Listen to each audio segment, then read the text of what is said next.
हाँ फ्रेंड्स, ये सितंबर महीने का करंट इवेंट्स से अखबार से लेकर के मुझे जो जो इम्पोर्टेंट बातें लगी कंपटीशन के पॉइंट ऑफ व्यू से, उन सबको मैंने कलेक्ट किया है और मैं आपके सामने इसी से संबंधित डिस्कशन कर रहा हूँ। सबसे पहला पॉइंट पे आइए। ईवी रामास्वामी नायकर तमिलनाडु के सुधारवादी नेता थे। तो इसमें आपको याद रखना है, ईवी रामास्वामी नायकर, ओके, ये तमिलनाडु के थे। ये जो मैंने लिखा वो इसलिए क्योंकि ये नायकर जो हैं, ईवी रामास्वामी नायकर, इनका आधुनिक भारत के इतिहास में भी इनकी चर्चा है एक सुधारवादी नेता के रूप में। इसलिए मैंने सोचा कि आप अभी ही जान लें। हालांकि ये बहुत इम्पोर्टेंट तो नहीं है, लेकिन फिर भी ये कभी भी पूछ सकता है, इसलिए मैंने इसको दिया, अपने कलेक्शन में शामिल किया है। उसके बाद नेक्स्ट आइए। विश्व पर्यटन दिवस 27 सितंबर को मनाया जाता है। देखिए, ये बात तो बहुत इम्पोर्टेंट है। विश्व पर्यटन दिवस, वर्ल्ड टूरिज्म डे, ये 27 सितंबर को मनाया जाता है, ठीक है। और इस अवसर पर या इस मौके पर गृह मंत्री अमित शाह ने डेस्टिनेशन नॉर्थ ईस्ट 2020 का उद्घाटन किया। ओके, तो डेस्टिनेशन नॉर्थ ईस्ट मैंने उत्तर पूर्व के राज्यों को में विश्व पर्यटन को बढ़ावा देने के लिए वो डेस्टिनेशन नॉर्थ ईस्ट 2020 का उद्घाटन किया। और ये कब किया भाई? तो विश्व पर्यटन दिवस पे, यानी वर्ल्ड टूरिज्म डे, और ये है मनाया जाता है 27 सितंबर को। ये याद रखने की चीज़ है, ये किसी भी एग्ज़ाम में पूछा जा सकता है, इसलिए इसको आप याद करेंगे। नेक्स्ट आइए। केंद्रीय श्रम मंत्री संतोष गंगवार हैं। ये भी इम्पॉर्टेंट है क्योंकि ये मंत्री हैं। तो सबसे पहले तो इसलिए भी इम्पॉर्टेंट है क्योंकि अभी श्रमिकों की सुरक्षा से संबंधित बहुत से कानून पारित हुए हैं केंद्र सरकार द्वारा। इसलिए श्रम मंत्री कौन है ये पूछा जा सकता है, इसलिए आप याद रखिए, केंद्रीय श्रम मंत्री संतोष गंगवार। ओके, उसके बाद आइए नेक्स्ट पॉइंट, एनसीबी का आपने बहुत नाम सुना होगा। अभी सुशांत केस के बारे में सीबीआई जो जांच कर रही थी, और उसके बाद वहाँ ड्रग्स का जो उपयोग करते हैं फिल्म इंडस्ट्री के लोग और जो ड्रग्स पेडलर हैं, तो एनसीबी इसके बारे में काफ़ी जांच कर रही है। और तो इसलिए आपको एनसीबी का फुल फॉर्म भी याद होना चाहिए और उसके चीफ कौन हैं ये भी याद होना चाहिए। इसलिए आप एनसीबी को फुल फॉर्म होता है नारकोटिक्स कंट्रोल ब्यूरो, और इसके चीफ हैं राकेश अस्थाना। ओके, इतनी दूर तक तो आपको याद रखना ही चाहिए ये भी। उसके बाद नेक्स्ट आगे बढ़िए। T-90 टैंकों को भीष्म कहते हैं, ये भी बड़ा इम्पोर्टेंट है। ये देखिए, T-90 टैंक बहुत फेमस टैंक है और इसका ही दूसरा नाम भीष्म है, ठीक है। उसके बाद आइए, राफेल विमान के बारे में आप बहुत पहले बहुत कुछ जान चुके हैं, और आप ये भी जान चुके हैं इसको तैनात किया गया है अम्बाला में। तो इधर पश्चिम में तो अम्बाला में तैनात किया गया है, लेकिन पूरब में ये पश्चिम बंगाल में। तो राफेल विमान का पश्चिम बंगाल स्थित कलाई कुंडा एयरफोर्स स्टेशन पर तैनात किया जाएगा। तो ये कौन सा एयरफोर्स स्टेशन है? कलाई कुंडा, ठीक है।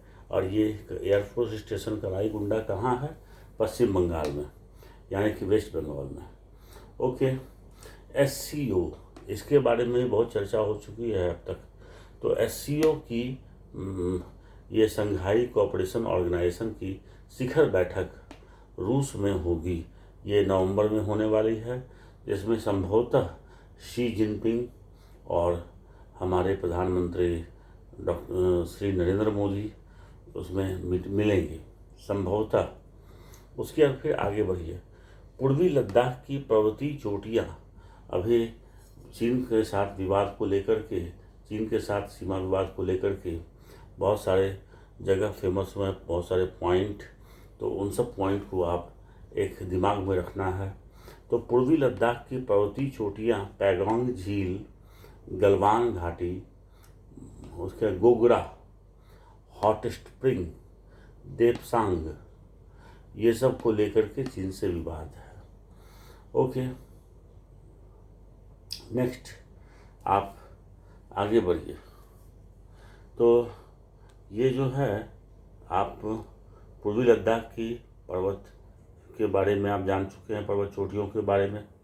उसके बाद आप आगे बढ़ते हैं। भेल, भारत हेवी इलेक्ट्रिकल्स लिमिटेड, भेल का फुल फॉर्म होता है। भेल मैगलेव ट्रेन प्रोजेक्ट शुरू करेगा। ये शहरी परिवहन के लिए होगा। ये देखिए मैगलेव ट्रेन है जो शहरी परिवहन को की समस्या को दूर करने के लिए किया जाएगा। ठीक है, इसकी रफ्तार देखिए कितनी ज़्यादा है, 500 किलोमीटर पर आवर की रफ्तार से चलती है। तो मैगलेव ट्रेन ये भेल शुरू करेगा। और उसके बाद आगे बढ़िए। 21 सितंबर यानी कि 21 सितंबर यानी 21 सितंबर को इंटरनेशनल पीस डे मनाया जाता है। इंटरनेशनल पीस डे ये भी इम्पोर्टेंट है, जैसे कि आपने वर्ल्ड टूरिज्म डे याद किया था, उसी तरह से इंटरनेशनल पीस डे भी आपको याद रखना है 21 सितंबर। चलिए आगे बढ़ते हैं हम लोग।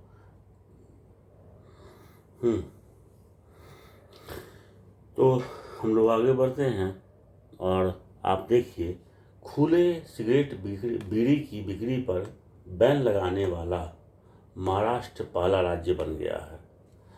इस बात को याद रखिएगा, सिगरेट बीड़ी की खुली बिक्री पे बैन लगा दिया गया है महाराष्ट्र में, और ऐसा करने वाला महाराष्ट्र पहला राज्य है। ठीक है, नेक्स्ट आगे बढ़िए। नेक्स्ट बढ़ते हैं। वाजपेयी जी के समय केंद्रीय विदेश मंत्री या कह लीजिए रक्षा मंत्री भी जैसे पद पर कार्य करने वाले जसवंत सिंह का निधन हो गया। ठीक है, ये जसवंत सिंह ने अपनी आत्मकथा अ कॉल टू ऑनर लिखी थी। अ कॉल टू ऑनर उनकी आत्मकथा है। अगर आपसे ये पूछा जा सकता है कि भाई अ कॉल टू ऑनर किसकी आत्मकथा है, तो आप बोलेंगे जसवंत सिंह की। ये ठीक है। इसके बाद आगे बढ़िए। ट्रंप ने जस्टिस एमी कोने वारेट को सुप्रीम कोर्ट के लिए नामित किया है। ये अमेरिका का न्यूज़ हो गया। ठीक है, हालांकि ये बहुत नहीं पूछने की संभावना है, लेकिन फिर भी एनडीए, सीडीएस, सीएपीएफ या आप कह सकते हैं एसएससी का सीजीएल, इन सब में पूछे जा सकते हैं, या पीसीएस में बिहार पीसीएस हो, यूपी पीसीएस हो, एमपी पीसीएस हो, राजस्थान पीसीएस हो, तो उस लेवल तक जाने की बात उन्हीं सब एग्जामों में आएगी। आगे बढ़ते हैं। खैबर पख्तूनख्वा की प्रांतीय सरकार, ये खैबर पख्तूनख्वा कहाँ है? पाकिस्तान में। अब पाकिस्तान में क्या हुआ कि ये राज कपूर जो सिनेमा फिल्म जगत के थे, राज कपूर और दिलीप कुमार किसी परिचय के मोहताज नहीं हैं। तो ये दोनों, राज कपूर और दिलीप कुमार का पैतृक निवास स्थान पेशावर में है, तो उसको ये वहाँ की सरकार, प्रांतीय सरकार खरीदेगी।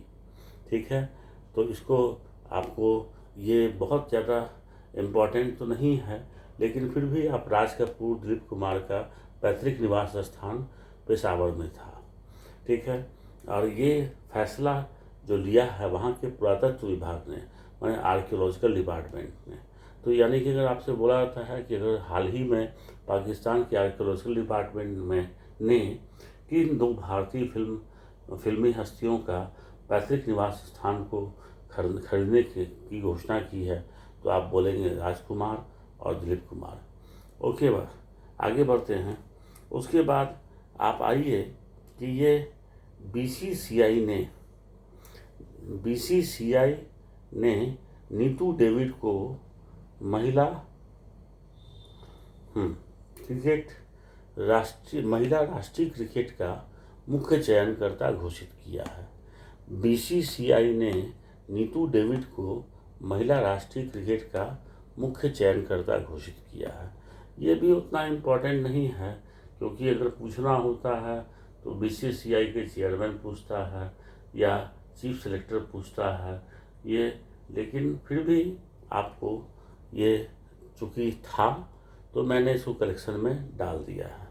ठीक है, तो ओके फ्रेंड्स, और आप लोगों का बहुत बहुत धन्यवाद कि आप लोग इसको देख रहे हैं। और मैं समझता हूँ कि अगर इसमें से एक भी बच्चे अगर मुझे फॉलो कर रहे होंगे तो मैं उसके लिए ही ये प्रयास कर रहा हूँ। मैं ये नहीं जानता हूँ वो कौन बच्चे हैं जो बिल्कुल फॉलो कर रहे हों, लेकिन फिर भी मैं आपसे गुजारिश करता हूँ कि आप मुझ पर विश्वास कीजिए और मुझे फॉलो करते चले जाइए। फिर एग्ज़ाम के बाद देखते हैं कि कौन क्या होता है। एग्ज़ाम के बाद मैं निश्चित रूप से कहता हूँ कि आपको बहुत खुशी होगी कि आपने एक सही फॉलो किया था। Okay, bye.